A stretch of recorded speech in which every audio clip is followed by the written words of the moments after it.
നമ്മൾ അനാഥരാണ് ഗുണ്ടകളല്ല, നമ്മൾ അനാഥരാണ് ഗുണ്ടകളല്ല. എന്തിനാട കൊന്നിട്ട് ഇയാളുടെ മകളും നമ്മളെ പോലെ തന്തയില്ലാതെ ജീവിക്കാനാണോ? നമ്മൾ അനാഥരാണ് ഗുണ്ടകളല്ല, നമ്മൾ അനാഥരാണ് ഗുണ്ടകളല്ല. എന്തിനാട കൊന്നിട്ട് ഇയാളുടെ മകളും നമ്മളെ പോലെ തന്തയില്ലാതെ ജീവിക്കാനാണോ? നമ്മൾ. എല്ലാവർക്കും നമസ്കാരം.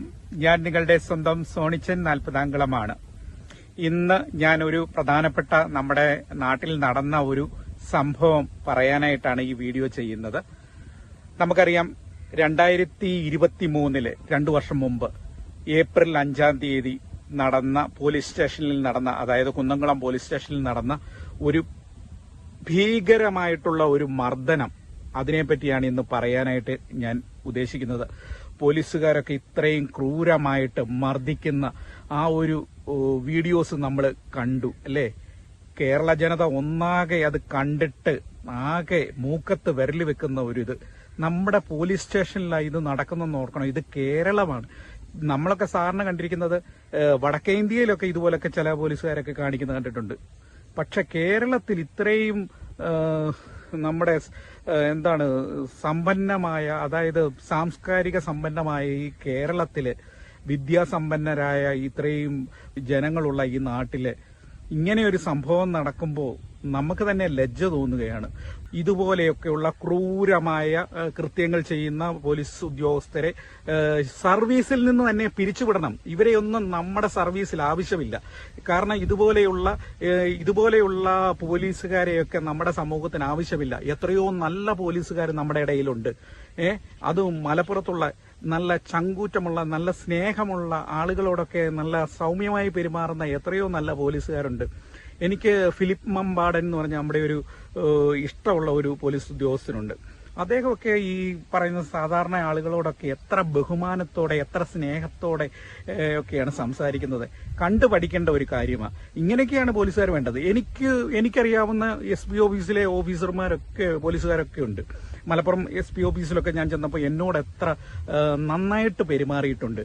ശരിക്കും ഞാൻ പറയുന്നത് നല്ല ഓഫീസേഴ്സ് ഒരുപാടുണ്ട്, നല്ല പോലീസുകാരുണ്ട്. പക്ഷേ അവർക്കൊക്കെ അപമാനം വരുത്തുന്ന ഇതുപോലെ ഒരു 3-4 എണ്ണം ഈ സേനയിലുള്ളിടത്തോളം കാലം ഈ പോലീസ് സേനയ്ക്ക് തന്നെ അപമാനമാണ്. ശരിക്കും ഈ പോലീസുകാര്, ഈ പോലീസ് ഉദ്യോഗസ്ഥര്, മേലുദ്യോഗസ്ഥര്, ഇതുപോലെയുള്ള സർവീസിലുള്ള ഇതുപോലെയുള്ള പോലീസുകാരെ, ഇതുപോലെ ഈ മോശം സ്വഭാവമുള്ള പോലീസുകാരെ സർവീസിൽ നിന്ന് അങ്ങ് പിരിച്ചു വിടണമെന്ന്. കാരണം അവരെ ഈ സേനയ്ക്ക് ആവശ്യമില്ല. നമുക്കറിയാം, ഇത് അവിടെയുള്ള ഒരു യൂത്ത് കോൺഗ്രസിന്റെ ഒരു മണ്ഡലം പ്രസിഡന്റായിരുന്ന സുജിത്ത് എന്ന് പറഞ്ഞ ഒരു വ്യക്തിയാണ്. ഒരു ചെറുപ്പക്കാരനാണ്. അദ്ദേഹം ഒരു പൂജാരിയാണെന്നാണ് പറയുന്നത്. എന്തുവായിക്കോട്ടെ, അദ്ദേഹം ഒരു ചെറുപ്പക്കാരനല്ലേ? അദ്ദേഹം ഒരു കുറ്റവും ചെയ്തിട്ടില്ല, കൊലപാതകം ചെയ്തിട്ടില്ല, പിടിച്ചുപറി നടത്തിയിട്ടില്ല, അല്ലെങ്കിൽ മറ്റ് ബലാത്സംഗ കേസിൽ ഒന്നും പ്രതിയല്ല. അദ്ദേഹം ചില സമരങ്ങൾക്കൊക്കെ നേതൃത്വം കൊടുത്തിട്ടൊക്കെ ഉണ്ട്. അത് സ്വാഭാവികമാണ്. നമുക്കെല്ലാവർക്കും സമരം ചെയ്യാനും പ്രതികരിക്കാനും പ്രതിഷേധിക്കാനും ഒക്കെ അവകാശമില്ലേ? അത് രാഷ്ട്രീയമായിട്ട് കാണണ്ടെന്ന്. ഇതൊന്നും രാഷ്ട്രീയമായിട്ട് കാണണ്ട. നമ്മൾ ഒരു ചെറുപ്പക്കാരനെ ക്രൂരമായിട്ട് തല്ലിച്ചതച്ച ഈ പോലീസുകാരുടെ, അതായത് 2-3 പോലീസ് ചേർന്ന ഒരു മനുഷ്യന്റെ മുതുകത്ത് എത്ര ക്രൂരമാ ആ വീഡിയോ കിട്ടിയില്ലായിരുന്നെങ്കിൽ, ആ CCTV ദൃശ്യം കിട്ടിയില്ലായിരുന്നെങ്കിലോ, കോടതിയൊക്കെ ഇടപെട്ട ആ ദൃശ്യം കിട്ടിയത് കൊണ്ടല്ലേ ആ ദൃശ്യത്തിൽ കാണിക്കുന്ന അവന്റെ മുതുകത്ത് കൈവച്ച്, ആ യൂണിഫോമിലല്ലാത്ത ഒരാളുണ്ടെന്നു, അതുപോലെ തന്നെ മറ്റു 2 പേരവിടെ എത്ര ക്രൂരമായിട്ടാണ് അദ്ദേഹത്തെ ഇടിച്ച് ഇഞ്ചപ്പരിവാക്കുന്നത്. അദ്ദേഹത്തിന്റെ മുഖത്ത് അടിക്കുന്നു, ചെവി അടിച്ച് പൊട്ടിക്കുന്നു. അത് അവന്റെ കേൾവിശക്തി വരെ പോയി. അത്രയ്ക്ക് ക്രൂരമായിട്ട് അവനെ ആ ജീപ്പിൽ നിന്നൊക്കെ വലിച്ചഴച്ചുകൊണ്ട്, സുജിത് ദാസ് എന്ന് പറയുന്ന ആ ഒരു വ്യക്തിയെ വലിച്ചഴച്ചുകൊണ്ട് വന്ന ഷർട്ടെല്ലാം വലിച്ചു കീറി അപമാനിച്ചുകൊണ്ട്, പൊതുസമൂഹത്തിലൊക്കെ അപമാനിച്ചുകൊണ്ട് വലിച്ചുകൊണ്ട് വന്നിട്ട് ഈ താഴത്തെ ഈ പോലീസ് സ്റ്റേഷനിലെ ഇവിടെ CCTV ഉണ്ടായിരുന്നതുകൊണ്ട് അതിന്റെ ദൃശ്യം ഭാഗ്യം അത് കിട്ടി. അതുകൊണ്ട് പൊതുജനങ്ങളെല്ലാം അറിഞ്ഞു. അത് കഴിഞ്ഞിട്ട് CCTV ഇല്ലാത്ത 1-ാം നിലയിൽ കൊണ്ടുപോയിട്ട് വളരെ ക്രൂരമായി മർദ്ദിച്ചെന്ന് ഈ സുജിത്ത് എന്ന് തന്നെ പറയുന്നുണ്ട്. ഇതിനാസ്പദമായ സംഭവം എന്താണ്? ആ സുജിത്ത് എന്ന് പറഞ്ഞ വ്യക്തി ഈ അദ്ദേഹത്തിന്റെ കൂട്ടുകാരുമായിട്ട് ഈ പോലീസുകാർ വാക്കേറ്റം നടത്തുമ്പോൾ ഈ സുജിത്ത് എന്ന് പറഞ്ഞ ആൾ അവിടെ ചെന്നിട്ട് അതിലിടപെടുന്നു. എന്താണ് കാര്യമെന്ന് ചോദിച്ച് അന്വേഷിച്ച് തർക്കിക്കുന്നു. കൂട്ടുകാരുടെ ഭാഗത്ത് നിന്നുകൊണ്ട് പോലീസുകാരോട് തർക്കിച്ചപ്പോ ആ ഒരു വൈരാഗ്യം ഉള്ളിൽ വെച്ചുകൊണ്ട് അവനെ വലിച്ചഴച്ചുകൊണ്ട് പോയിട്ട് അവനെ ഈ വളരെ ക്രൂരമായ മർദ്ദനം, ഒരു മൂന്നാം മുറയെന്ന് തന്നെ പറയാം. അത്രയ്ക്ക് നോക്കിയാകാതെ CCTVയിൽ കണ്ടോ, കുനിച്ച് ഇരുത്തിക്കൊണ്ട് അടിക്കുന്നു, കർണത്തടിക്കുന്നു, അവന്റെ ചെവിക്കല്ലൊക്കെ അടിച്ച് പൊട്ടിക്കുന്നു. എന്തൊരു ക്രൂരതയെ! അത് ഇങ്ങനെ കൂട്ടുകാർക്ക് വേണ്ടിയിട്ട് ശബ്ദമുയർത്തിയതിന് ആ ഉള്ള വൈരാഗ്യത്തിന്റെ പുറത്താണ് അദ്ദേഹത്തെ ഈ പറഞ്ഞ തേജോവധമെല്ലാം ചെയ്തത്. വളരെ മോശമായ ഒരു അനുഭവമാണ്. ഈ സുജിത്ത് എന്ന് പറഞ്ഞ ഈ ചെറുപ്പക്കാരനെ പിടിച്ചുകൊണ്ട് പോയിട്ട് ഈ ക്രൂരമർദ്ദനമെല്ലാം നടത്തിയിട്ട് ഈ പോലീസുകാര് ഒരു പരിപാടിയും കൂടെ ചെയ്തു. അതായത് ഇദ്ദേഹം മദ്യപിച്ച് തങ്ങളുടെ ജോലി തടസ്സമുണ്ടാക്കി എന്ന് പറഞ്ഞുകൊണ്ട് ഒരു ചാർജൊക്കെ അദ്ദേഹത്തിന്റെ മേലെ ചുമത്തി ഇദ്ദേഹത്തെയൊക്കെ കുടുക്കാൻ നോക്കി. അപ്പോൾ എന്തായാലും ഇദ്ദേഹത്തിന്റെ ആ ഒരു ഭാഗ്യം, അതായത് ഇദ്ദേഹം ഈ പറഞ്ഞ വൈദ്യപരിശോധനയിൽ, അതായത് മെഡിക്കൽ റിപ്പോർട്ടിൽ ഇദ്ദേഹം കുടിച്ചിട്ടില്ല, മദ്യപിച്ചിട്ടില്ല എന്ന് തെളിയുകയുണ്ടായി. ഒന്ന് ഓർത്തു നോക്കിയ പോലീസിന്റെ ആ കള്ളക്കേസിൽ കൊടുക്കാനുള്ള ആ ഒരു ജാഗ്രത എത്ര മോശമായിട്ടുള്ള ഒരു പ്രവൃത്തിയല്ലേ.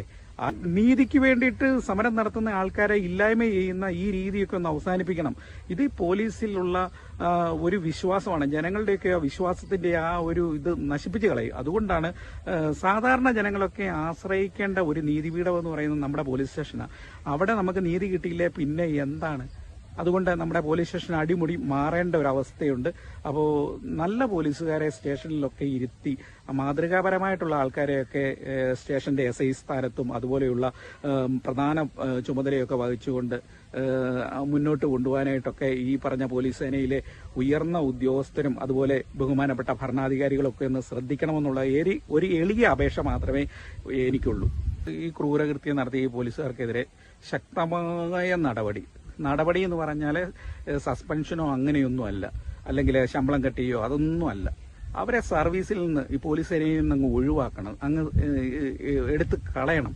ഇനി മറ്റുള്ള വരുന്ന പോലീസുകാർക്കും പുതുതായിട്ട് ജോയിൻ ചെയ്യുന്നവർക്കും ഇപ്പം നിലവിൽ നിൽക്കുന്ന പോലീസുകാർക്കൊക്കെ ഒരു മാതൃകയാകണം ഈ പറഞ്ഞ സർവീസിൽ നിന്ന് പിരിച്ചുവിടുന്ന ആ ഒരു നടപടിയിലൂടെ.